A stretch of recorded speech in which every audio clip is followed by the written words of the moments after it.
inside of you, it's in your liver, and we have to take care of it the same way. We have to treat it so that it doesn't spread and so that it doesn't take your life. And you know, these are the words that you never, ever, ever want to discuss with your child. But what did you ask me? Am I going to die? Will I make it? Am I going to live? And what did I say? She said yes, you will. As long as we get the right mindset and as long as we can do it. And so, I mean, I can't even put that moment into words, but it, you know, all these moments you'll never forget. But we will all face some defining moment in our life at some point in time, and that was his defining moment. And I said, Ayden, this is your Super Bowl. I said, this is your Super Bowl right here, and you win this, you won at life, and you got to fight like you've never fought before. Lay it all on the line. And he said, I'm going to beat it, Dad. And he said, there's no question in his mind. And so Addie, like for you, you know, you're kind of coming into this kind of informally, like you kind of had a sense that something was going on. But as Ayden's sister, you heard, you know, the report. Kind of walk us through how you heard it, what your emotions were, what fears entered your mind, all those types of things. Like they said, I had a volleyball game that night, and I remember me and my young coming over. I was sitting with my team, and she was really upset, and I knew then that something was wrong. And so I played the game, didn't play it very well. I was very, very worried. And then we drove up to the city and went to the hotel, and Dad took me into another room and told me. And you know, I really didn't know what to do. I mean, you don't expect anything like that to ever happen to you. And you know, I cried, but I didn't cry for very long because, you know, I knew that everybody else needed somebody to hold their hand, and so. And you know, Dr. Manling, she said, you want me to be the bad guy. She said, you want me to tell Ayden, you know, if you don't want to be the bad guy and bring all this horrible news, she said, I'll be the one that takes the brunt of his anger. And you know, which was a very kind offer. And we said no. We said we don't want him to hear this from a stranger. You know, it's he trusts us and loves us, and it has to come from us. And so that was how that all kind of transpired. And So grandparents, Sherry, Jason, as you guys reflect back on hearing the news of Ayden's report, being present to hear it, I think about the twofold heartache that you feel. You know, heartache for your children, you know, son-in-law, daughter-in-law, heartbreak for your grandchild. Kind of walk us through what you felt. I don't want to put words in your mouth, but as you heard the report of Ayden's condition, what went through your mind? Well, the first thing is you don't know what to think. And the other thing is you just don't know. You have no idea. Yeah. You don't know how bad it is. You don't know if it's, you know it's life-threatening, but you don't know if it's immediate. You don't know if it's treatable. You just don't know. And your kids, bless their hearts, were buffering us. They've tried to smooth it over with us, but it was not fun. You just worry. when we were told what he had, and we didn't tell Ayden either, because we decided, well, I'll tell you in just a second, but when we were told what they had, they said he might have about 3 months to live. And they said that it was very aggressive, and that very rare. He's like 1 in 10 children in the world with this cancer. And you know, we were talking to Bobby the other day, and I was talking about statistics, and I said, you know, it's kind of like the plane crash. You know, one of my biggest fears, this is crazy, is I just feel like one day I'm going to die on a plane crash. I don't know why, but it's a fear of mine. And that statistic is very, very low. And being struck by lightning, that statistic is very, very low. Winning the lottery, that statistic is astronomically low. But you know what? If you're the one, what do those odds mean? They mean nothing. And so when she was telling us these odds, I thought, it means nothing. We just got to put that aside. And we can't focus on the bad. We cannot focus on the negative. We have to focus on the positive. When we asked Dr. Mandelman, and this is how we came to decide that we were going to be at Children's Mercy. And if you're ever, we will all face a situation like this probably, but if you're ever in this situation, this might be some questions you want to ask. We asked, we talked about the odds. We asked, well, what about the Mayo Clinic? What about St. Jude's? And she said, so the perfect storm, she said, I am one of 30 pediatric liver oncologists, liver specialists in the world. And we meet, we have telephone conferences monthly. We meet once a year in different locations around the world and share all of our findings. So for us to have one of the 30 pediatric liver oncologists in the world was another just meant to be thing. And so when she told us that, we decided we're not going to tell our parents. We're not going to tell Ayden. We're not going to tell anybody. We're just going to say it's cancer. It's in his liver. It was in his pancreas. There were some spots in his lungs. It was in some lymph nodes. So you can imagine. And we really didn't understand all of it because once she started saying, well, I got to show you this MRI and where all it's at, we're just like, nope, don't show us. We're not even going to look at it. Now, Sarah, that's one of the things that was so upsetting to you. So talk about the statistics, the survival percentage, all those things that really, as a mother, were the wrong things to say. Yeah. Aaron pointed that out earlier.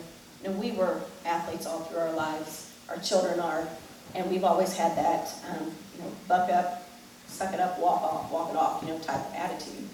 And so when she told us he had, a 20% chance at the most of survival, 3 months is what she was possibly looking at. We said, nope, that's not what we want to hear. You tell us what needs to be done. And that was our mentality from that point on. Don't tell us anything else.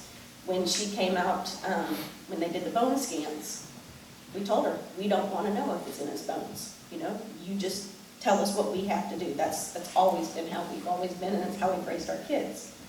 And she walked into the hospital room after he'd started the chemo, because they immediately started his hardcore chemo within the week. Yeah, they let us come home and have his birthday party. Yeah. But she came into the hospital room to tell us the results, and we'd already told her we don't know, we don't want to know. We're tired of the bad information, the bad news. We don't want to know any more about it. And she came in, she goes, I'm sorry, I have to tell you because I do have good news. And she said that it was not in his bones. And it was just one good sign, at that point. Why we chose her and why we chose her treatment is she said, I've talked to all these people. I've talked to the Mayo Clinic, I've talked to St. Jude's, I've talked to all my colleagues. And she said, I will be more aggressive with this treatment than anywhere else. And we said, okay, that's what we want to hear. And we said, is there hope? And she said, there is always hope. And so that was another answer we wanted. And so our next question was, we said, do you believe in miracles? Because we knew we needed a miracle. And she said, I don't tell my patients this or my parents this very much at all. She said, but I'm very religious. And she said, I believe in miracles. And that was it. We said, okay, you're it. You are our doctor, and you're who we're going with. And at that point, we put all of our trust in her hands. We put our child in her hands, and because that's all we needed to hear. One of the things that helped me to understand kind of what you're facing is the whole time-sensitive part of it. It's not only that he's very sick, his life is being threatened, but now you got this 3 months, 90-day time frame where you got to make decisions that are immediate that are going to help Ayden fight through this. So Ayden, you got this heartbreaking news from your family. You made the determination. Your parents told you what was going on with your body. You made the determination that you're going to fight. You made the rule that there'd be no crime. So walk us through why you made that decision that there was gonna be no crying from you or no crying from your family? The reason I made that rule up is because I hate crying. It's one of my least favorite things to do. And it makes me sad when I see people crying. And if I'm sad, I don't have the mentality to do anything. And so Ayden's condition begins to spread through community. So kind of walk us through what the role of prayer played in this fight, you know, for Ayden's life. So when we got the news, we had to prioritize things really quick. It really sets things straight in your life. And we were talking about, what's the most important thing? And the most important thing is that we said our most important thing is that we want to make sure Ayden is right with God. That was number one. Before curing him, before saving his life, before making him happy, we had to make sure that Ayden was right with God. And, I say this to a lot of people, he saved my life. And I don't know how many other people's lives he saved. And I've had other people tell me this, but he saved my life because I was a casual Christian. I went to church, when it was convenient. I believed in God. I believed in Jesus Christ as my Lord and Savior. I've been baptized. I always tried to do the right thing when it came to moral decisions. And I've always tried to lead my life in a Christian way, but I was never intentional about being a Christian. I was never proactive in it. And he taught me how to do that. And so we decided that was our number one priority. So we started contacting religious leaders. And Vernon Maxted, who I was hoping would be here today, he's not, what kind of helped with me opening my heart for a miracle when I was younger, and that's a whole other story. But I'm kind of a miracle person in a health condition that I had. And so immediately, I need a miracle. I need a miracle for my son. And so I called him, and he immediately came over and talked with us and talked with Ayden and prayed with us. Cindy Hebb kind of got a hold of Sarah and got a prayer chain going at the Catholic Church. And am I saying it right? Father Gormley? Gormley.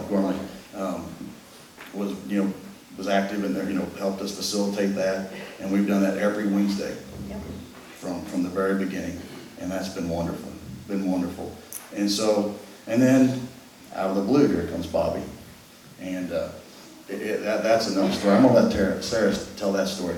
That's another amazing story.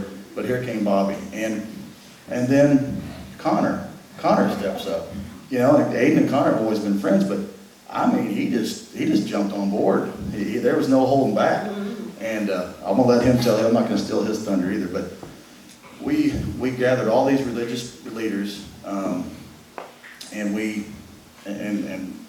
I don't know if I should tell your story, but Bobby got a prayer chain going with thousands and thousands, or 1,400 churches, which you take, well, how many people in a congregation? So thousands and thousands of people in that prayer chain. The Catholic community praying. Connor had thousands of people through apostolic prayer that he'll tell about. So we had thousands of people out there petitioning God for a miracle. And we had the best people, best religious minds we knew petitioning for a miracle. And Jess has Markovich, right? John Markovich here in town, has connections with Notre Dame. And there is, and I'm going to mess this up, there's a saint, well, he's not, he was a father at Notre Dame. What's that? Yeah. Well, Digger Phelps was a famous football coach there, and not football, basketball coach, and that's his little basketball that he autographed up there for Ayden. But he was in contact, of course, with one of the priests there on campus, and this priest is in the process of being canonized. Is that correct? And he sent some blessed medallions to Ayden. So we had that. I mean, we were all in. This was a fight, and when you do get in a fight, you don't just do a little bit. You go all in. And so our number one priority was God and getting us right with God and Ayden right with God, because we're here for this much. We're here for a nanosecond. Our lives are a nanosecond on earth. We are eternity in heaven. And I knew that my number one priority was we're all going to face our mortality at some point in time. And my number one priority is I knew that I needed, whether it was him there first or me there first, which it's going to be me there first. Whoever was there first, we were going to be together again.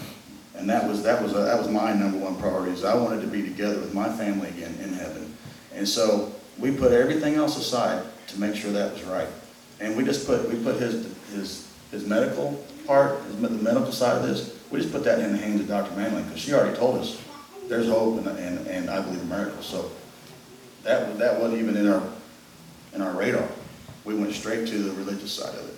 Yeah. And so, Connor, you started a thing called Porch Light Prayers, but you can see there's maps back here in the back, and this was Connor's idea. So he got involved with getting people started praying. You've got a map of the United States, you got a map of the world. So kind of walk us through, Ayden's your friend, taking the steps and start to get people praying for him. At 11 years old, what gave you that idea? I remember my mom telling me about it, Yeah. and I wanted my dad to make a banner for everybody that was praying for him, but she shut that down. So I said, all right, let's turn on the porch lights, and she said, okay, so she made a Facebook page for it, and then I remember like an hour later, she came on my bed and showed me, there's already like 1,000 people. So like we wanted to show him how many people were actually praying for him, so we put like push pins on the map, and we would show him it every month, and we would go visit him in the hospital and show him about it. So Ayden, what effect did it have on you to see so many people, around the world that were praying for you? Any places you think back on that were a surprise to you, and you say, hey, somebody from this place is praying for you? Well, it brought me hope. It brought me hope that you encouraged that I was going to make it. And I was happy that I had some friends that would really, really help me with this, go through all this. And I was just amazed at how many people were just praying for me. And how many people all over the world didn't even know me pray about me. Yeah. That's awesome. And then, so Sarah and Aaron, you made a determination that you're fighting. You're all in with your doctor. She's on board. She's part warrior, just like you all are. So what are the initial steps that you take? I mean, she tells you that you're going to take with Ayden and his fight for his life. Before we answer that, we brought some things here today, and we're talking about the religious thing and how that was our number one priority. And then Connor jumps in with the porch light prayer, and he put all these pins on the map, and some of those pins equal like 100 people, some of those pins equal thousands of people. And I think, did you get every country? Every country in the world, he got someone to turn on their porch light and pray. So that's encouraging that there's a Christian in every country in the world.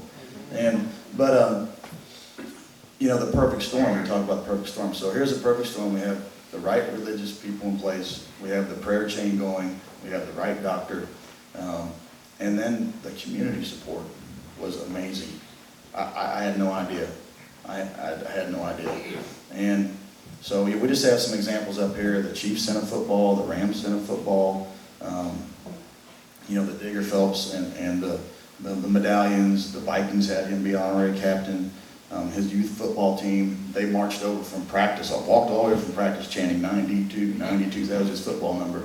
And James Shield, they sent us World Series tickets. I wish it would have been this year's World Series. It was the year World Series before. But they won the game we went to, and that sent it to Game 7. But if all this stuff wouldn't have happened, I don't think we would be here today. And it took all of it.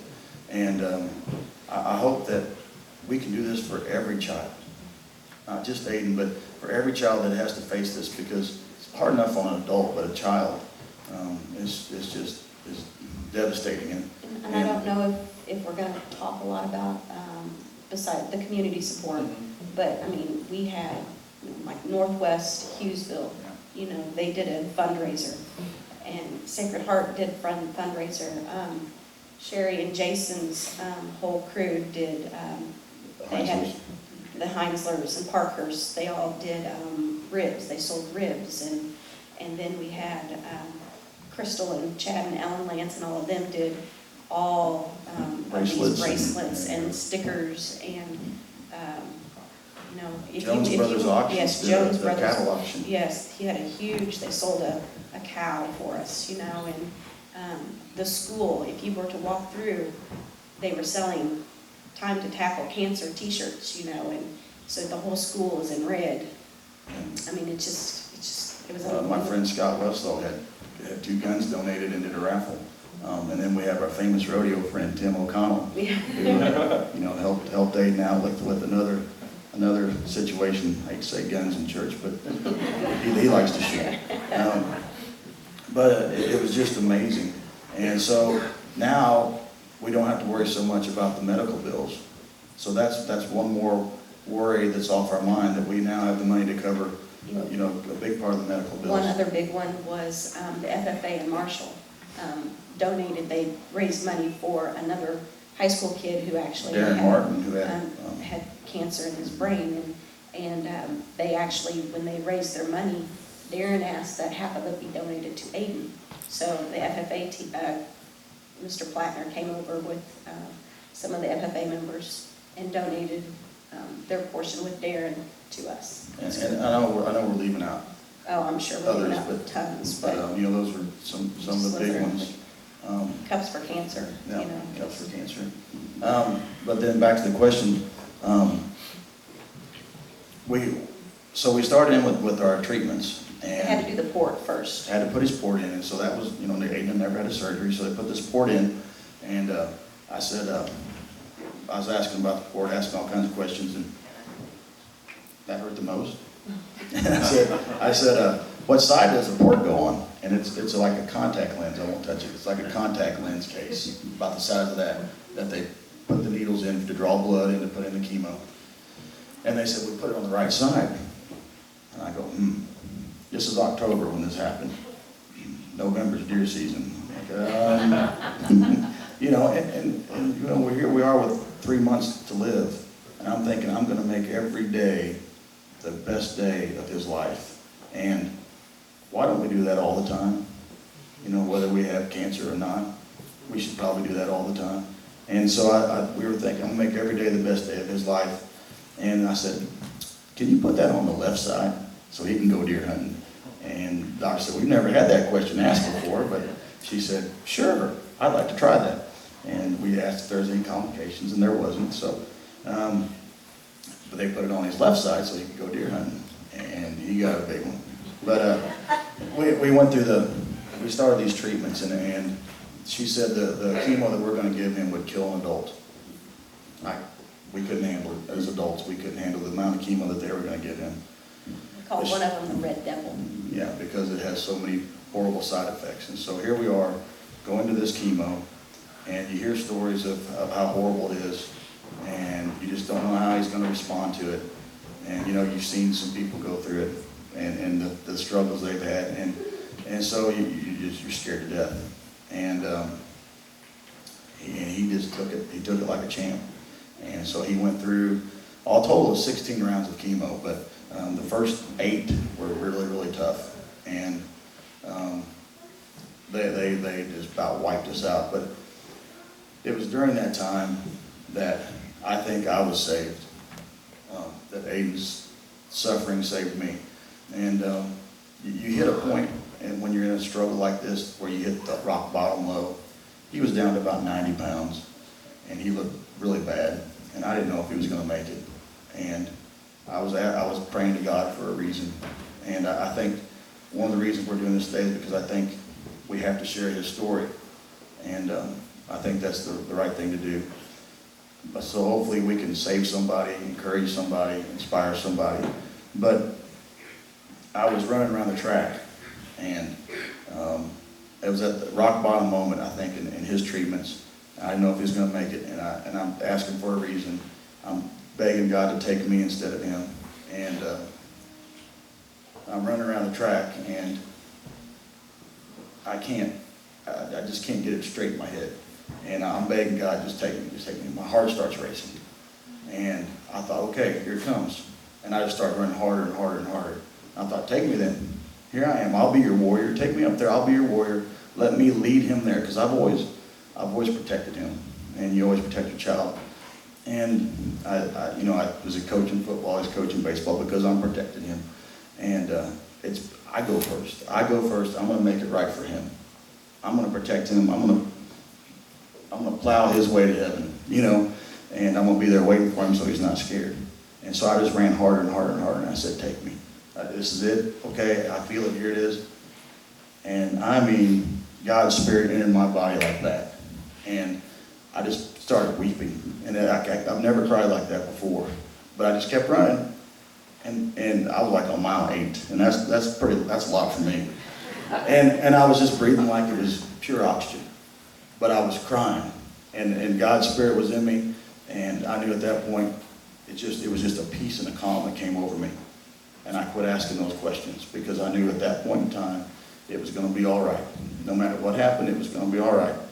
And it took that rock bottom moment, that moment where your back is against the wall and you have to completely surrender. And I'd begged for that feeling before. How do people just walk around knowing that you're going to heaven? Well, I know now, but it took his suffering to get me there. And I think that's what it takes. But something else happened during those first 8 rounds of chemo, those major rounds of chemo with this red chemo. It was just in a little vial, but it was called the Red Devil. What happened, Ayden? It was my first round of chemo, and I was getting really sick. And I had a dream that I was in pure darkness. What was happening while you were having that dream? I threw up in my sleep and I was choking on throw up. Well, I had a dream that I was in pure darkness, and I felt alone and sad. And about a couple minutes later in my dream, I saw a person come out of the darkness and wrap his cloak around me and say everything is going to be all right. And that's when I woke up. Now, when he woke up from that, we knew something was wrong, because he just cried and cried and cried and cried and cried. And like you said, he doesn't cry. He doesn't want you to cry. But he wouldn't talk. He just cried, and his eyes just looked literally like he saw a ghost. I mean, and he wouldn't talk at all. But when we woke him up, I mean, he was choking to Yeah, death. He was about a goner, Yeah. Choking on his own vomit. Yeah. And it took almost a whole day. I mean, he didn't talk at all. He just lay in bed and just cried a whole day. And then finally that night we were able to get him to talk to us about what had happened. And that's when he told us about being wrapped in that cloak. So, we get to laugh, not laughing, but excited, because he was scared, because he thought that... What did you think was going to happen? Why did you think you were wrapped in a cloak? So I thought that God was here to take me up to heaven because I was dying. That's what he thought. But then, of course, when we woke him up, when he was getting sick, and he realized that he was still here, we had messaged Bobby. We had, we were just running through our head everything that was going on, and we were excited because we believed that it was, God telling Ayden, hey, I'm right here, I got your back. So, I mean, that was his first vision. I have no doubt in my mind that he was visited. When you're there at Children's Mercy, well, when you hear that news that it's cancer and it's bad, you feel alone. But when you go to Children's Mercy, you realize there's thousands of kids in just Missouri that are facing the same struggle, and the miracles that go on in that hospital, it'll shake you. And I hope that one day I get to volunteer in the hospital and help with some of the parent groups and stuff. But You would be surprised if you're at the Children's Mercy A lot of the volunteers are actually parents of kids that have gone through Children's Mercy. And some of them survived, some of them did not survive, but they do all their volunteer work there just because it was such an amazing, amazing place. We skipped over your story, how we met you. Yeah, we did. It's okay. It's all right. So in my world, I believe in miracles, and so when I heard about Ayden's need, it's just immediate part of me that said, hey, I want to go pray with his family. And I just gave him my experience. I said, guys, listen,